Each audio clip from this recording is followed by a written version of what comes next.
Épître de Paul aux Romains, chapitre 10. Frères, le vœu de mon cœur et ma prière à Dieu pour eux, c'est qu'ils soient sauvés. Je leur rends le témoignage qu'ils ont du zèle pour Dieu, mais sans intelligence, ne connaissant pas la justice de Dieu et cherchant à établir leur propre justice. Ils ne se sont pas soumis à la justice de Dieu, car Christ est la fin de la loi, pour la justification de tous ceux qui croient. En effet, Moïse définit ainsi la justice qui vient de la loi. L'homme qui mettra ces choses en pratique vivra par elles.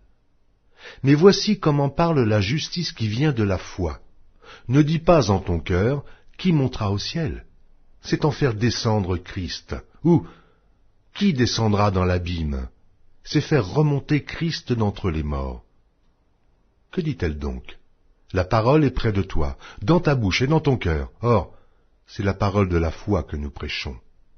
Si tu confesses de ta bouche le Seigneur Jésus, et si tu crois dans ton cœur que Dieu l'a ressuscité des morts, tu seras sauvé. Car c'est en croyant du cœur qu'on parvient à la justice, et c'est en confessant de la bouche qu'on parvient au salut, selon ce que dit l'Écriture. Quiconque croit en lui ne sera point confus. Il n'y a aucune différence, en effet, entre le juif et le grec, puisqu'ils ont tous un même Seigneur, qui est riche pour tous ceux qui l'invoquent. Car quiconque invoquera le nom du Seigneur sera sauvé.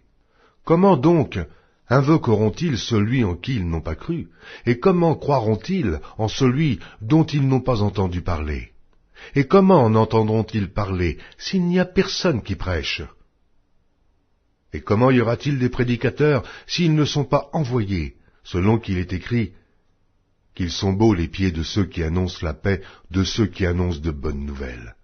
Mais tous n'ont pas obéi à la bonne nouvelle. Ainsi, Ésaïe dit-il, « Seigneur, qui a cru à notre prédication ?» Ainsi, la foi vient de ce qu'on entend, et ce qu'on entend vient de la parole de Christ. Mais que dis-je? N'ont-ils pas entendu? Au contraire, leur voix est allée par toute la terre, et leur parole jusqu'aux extrémités du monde. Mais je dis, Israël ne l'a-t-il pas su? Moïse le premier dit, « J'exciterai votre jalousie, parce qu'il n'est point une nation. Je provoquerai votre colère par une nation sans intelligence. » Et Isaïe pousse la hardiesse jusqu'à dire, « J'ai été trouvé par ceux qui ne me cherchaient pas.